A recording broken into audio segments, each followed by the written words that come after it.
Hai, welcome back to Kanapa Official Channel. Kembali lagi bersama saya dan bintang tamu yang sangat kece kita, yaitu Bligo. Oke, buat yang lupa sama beliau bisa dicek di video kita sebelumnya ya, Bligo ya. Baik Bligo, gimana kabarnya Bligo setelah sekian lama tidak bertemu nih? Baik sekali. Sementara baik sekali ya Bligo ya. Jadi melanjutkan dari episode sebelumnya. Di episode sebelumnya kita sudah membahas nih isu-isu yang ada di Beleleng khususnya kan, dan bahkan di sana Bligong juga memberitahu bahwa Bligong pernah menjadi pecandu narkoba. Iya, betul. Oke, yang tanpa berlama-lama lagi kita langsung tanya aja ke Bligong ya. Jadi gimana sih Bligong penyebabnya? Kenapa Bligong sampai bisa menjadi pecandu? Bahkan mohon maaf nih Bligong ya, Bligong ini benar-benar sebagai anggota polisi. Iya. Jadi apa awal mulanya itu gimana? Oke. Baik, di sini Bligong mau berbagi ya pengalaman Bligong. Jadi rata-rata yang Bligong lihat, semua pecandu itu sebelum jadi pecandu pasti ada latar belakang yang menyebabkan mereka terjun ke dunia narkoba atau kecanduan itu sendiri. Dan untuk Bligong sendiri sih dulu sampai masuk ke dunia narkoba atau menjadi seorang pecandu itu dulu Bligong berawal dari masalah keluarga ya. Jadi waktu itu Bligong mengalami masalah keluarga yang mana Bligong bingung kemana, bagaimana, dengan siapa. Bligong harus istilahnya berbagi atau istilahnya meminta tolong dengan masalah Bligong sendiri, karena yang namanya masalah keluarga kan agak pelik ya. Tidak bisa setiap orang bisa kita ajak berbagi, tidak bisa setiap orang kita mintai bantuan, karena setiap orang itu punya masalahnya sendiri-sendiri. Nah, kebetulan Bligong waktu itu kan jadi di unit lapangan, unit lapangan di kepolisian, dan Bligong sendiri kebetulan waktu itu kan ya tahu sendirilah, Bligong itu agak nakal lah. Sebetulnya kan secara hati nafsu nggak boleh. Ya. Tapi waktu itu Bligong nyari-nyari tambahan, yang penting Bligong prinsipnya tidak merugikan orang lain. Nah, Bligong waktu itu nyambi jadi chief security di salah satu hotel, yang mana di hotel tersebut langsung ada night clubnya.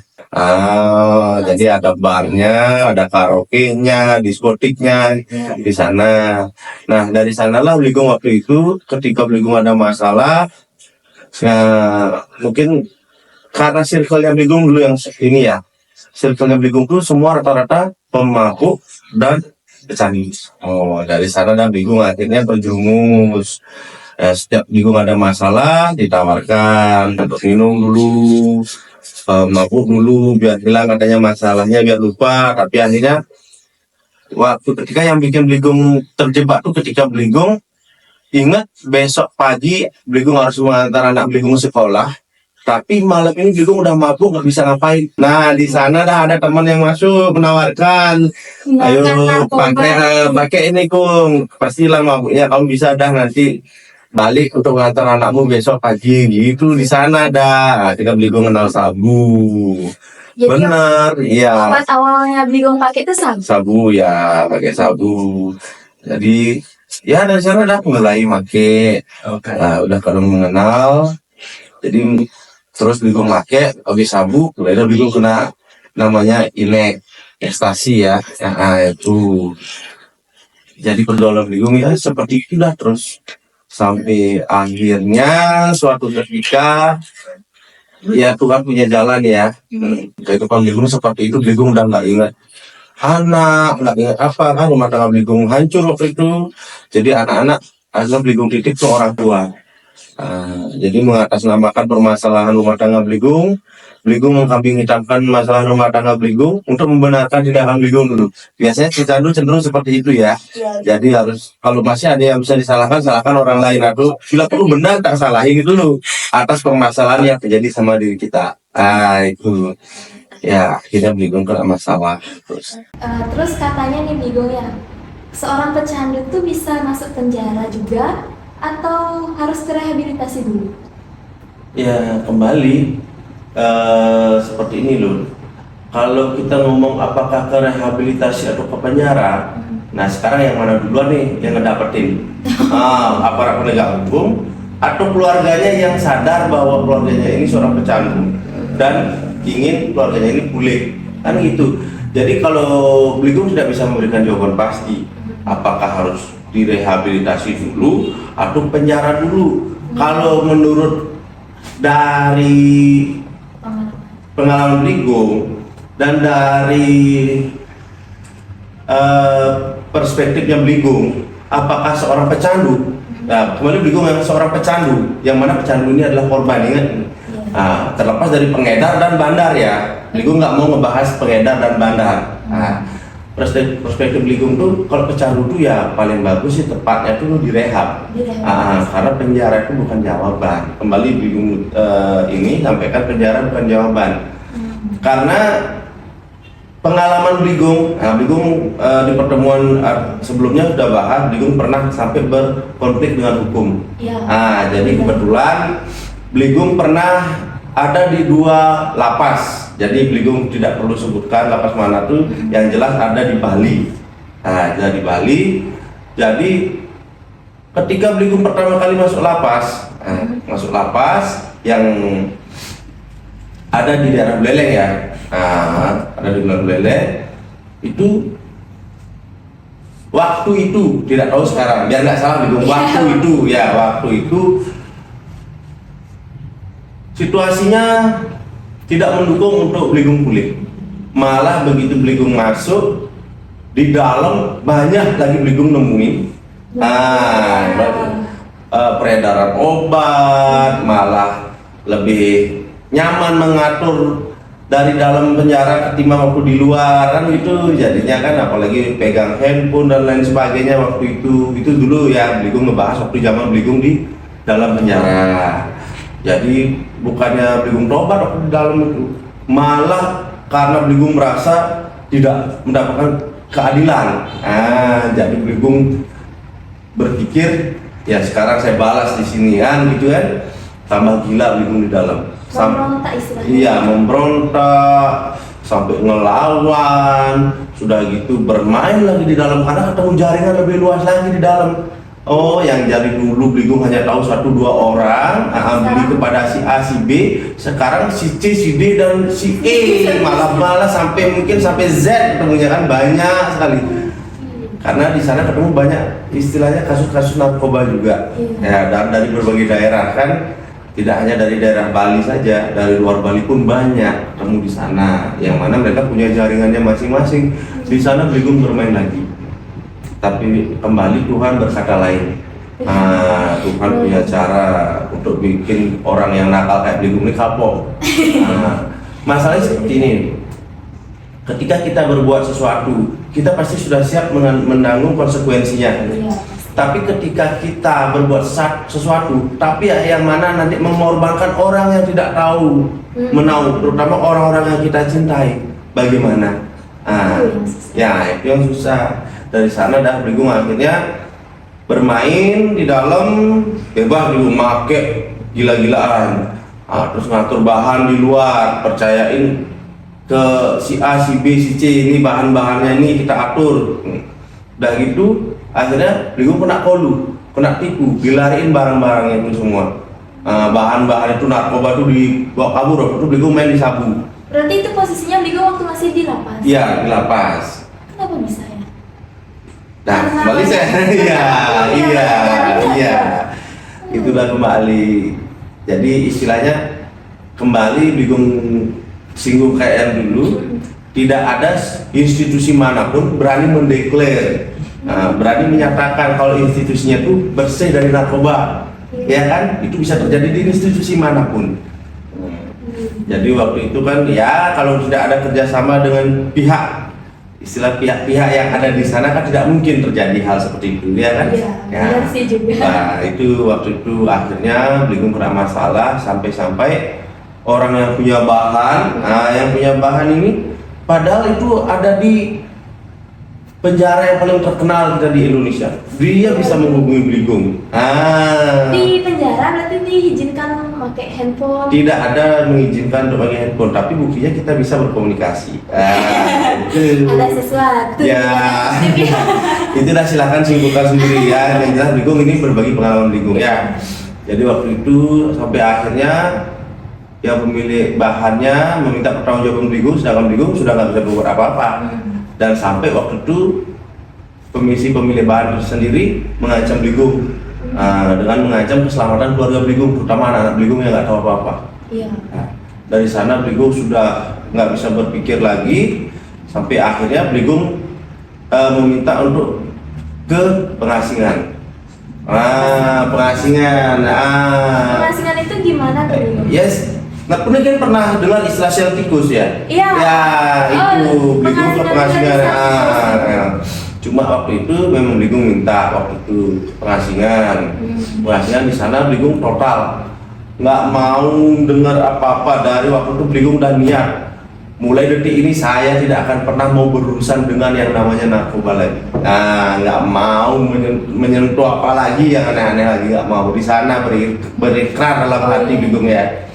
Dari sana Bligong HP tak lepas, jadi biar nggak ada yang bisa menghubungi, biar nggak ruwet pikiran ini. Nah, jadi cukup Bligong tahu kalau pas keluarga ada yang besok. Tapi Bligong juga kan was-was nih, dia titip ke saudara-saudara, titip jaga keluarga, jaga anak-anaknya Bligong. Jadi mereka juga mensupport, makanya bersyukur sekali di sana banyak pelajaran bagi Bligong. Dulu waktu Bligong belum kena masalah, banyak teman, siapa nggak tahu Bung Bayu kan? Pegang salah satu tempat hiburan malam yang paling mungkin besar di Buleleng ini kan, di Singaraja. Jadi semua datang nanyain Bung Bayu, minum gratis, Bligong ngerasain kan. Tapi begitu Bligong kena masalah, satu pun orang-orang itu nanya nggak? Di sana pelajaran lagi kan?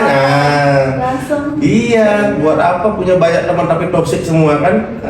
Jadi di sana juga Bligong banyak belajar. Ternyata malah teman-teman yang dulu Bligong anggap ngeselin kan, karena banyak ini ngomongnya nggak nasehatin lah kan, kesel namanya. Waktu itu otak Bligong tuh masih nggak normal ya, karena konsumsi obat-obatan terus. Jadi setiap orang ngasih saran apa yang baik-baik itu nggak Bligong dengar, marah, Bligong kesel. Tapi akhirnya justru orang-orang itu yang tetap mensupport Bligong, dan hanya ada saudara-saudara Bligong, orang tua Bligong. Dan yang bikin Bligong sampai saat ini merasa bersalah tuh, dulu yang orang tuanya Bligong, ayah ya terutama ya, orang tuanya Bligong yang sehat, energik, sampai kena serangan jantung dan akhirnya pasang ring. Dan kondisinya sampai sekarang ya up and down gitu, naik turun ya. Jadi sampai sekarang makanya lebih gampang memaafkan orang lain ketimbang memaafkan diri sendiri. Apalagi sampai pribadi masing-masing. Iya, sampai Bligong udah habis-habisan tuh, jual rumah, jual tanah, aset nggak punya lagi. Sekarang di keadaan Bligong, istilahnya harusnya anak-anak Bligong sudah tidak berpikir untuk yang lain-lain, fokus untuk belajar ke sekolah aja. Sekarang kan dari kecil juga udah ikut jadi ngerasain seperti apa kan. Apalagi rumah tangga Bligong sudah hancur kan gitu. Jadi nggak ada ngerasain ada papanya, ada mamanya, nggak ada. Jadi itu berdampak juga ya ke keluarga apalagi? Semuanya itu pasti. Karena orang yang tersakiti itu pertama bukan hanya diri kita sebagai seorang pecandu, tapi orang-orang yang mencintai kita. Mereka akan berusaha menolong kita, kadang-kadang berkorban untuk kita. Tapi mereka akhirnya apa? Ikut menanggung. Makanya itu bahaya narkoba. Ya syukur-syukur Bligong waktu itu masih hanya menjual aset, masih hanya bisa istilahnya meminjam di bank atau istilah utang-utangan kan, gitu, nggak sampai menjual aset di rumah. Kalau nggak gitu gimana kan? Ya makin susah. Makin susah. Itulah syukur-syukur ya orang tuanya Bligong nge-support. Cuman sampai-sampai adiknya Bligong tuh gini ngomong, Bligong ingat itu. Tak pakai bahasa Indonesia ya, kalau waktu itu mereka ngomong pakai bahasa Bali. Kak, ini yang terakhir kamu bikin masalah. Kamu sudah bikin sakit keluarga, sakit orang tua. Kalau kamu lagi berani berbuat, kamu nggak usah nginjak pulang ke rumah. Anak-anakmu kami ambil. Iya, ya dikasih uangnya di ultimatum sama adik-adiknya Bligum.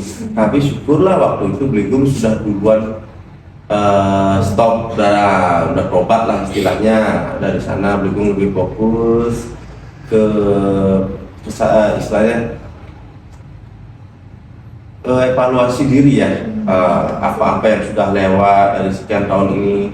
Jadi kebetulan Bligum mohon ke yang di atas, karena ketika kita dalam masalah kita nggak bisa ngomong ke orang lain, mereka pun penuh dengan masalah juga. Jadi hanya ngadunya ke atas. Tetap ke yang pencipta, terus juga apalagi Bligum di Bali tahu namanya ada leluhur lah, ada sunat, itu yang benar-benar menjaga Bligum, melindungi Bligum sampai akhirnya suatu ketika Bligum dilayar ke yang namanya Bligum sebutin karena ini benar ke Lapastik Bangli. Mungkin setahu Bligum dulu cuma itu satu-satunya lapas narkotika yang ada di Bali dan yang bersih. Mudah-mudahan sampai sekarang masih bersih. Benar. Di sana ketat, di sana maksimum security, di sana nggak bisa bawa handphone, nggak bisa ngapa-ngapain. Benar-benar di sana tempat pertobatan Bligum di sana. Jadi didukung oleh lingkungan lah. Jadi tidak ada yang menggoda, apa yang namanya ngomongin narkoba apa di sana untuk pemulihan diri lah. Itu. Berapa lama Bligum pakai narkoba? Kalau intensnya mungkin paling keras tuh ya sekitar dari 2011 sampai 2014 ya. Lama banget ya? Ya, sampai terus di dalam penjara pun Bligum masih make. Ya. Di penjara berapa lama? Kalau Bligum totalnya di penjara itu 4 tahun. 4 tahun? Iya.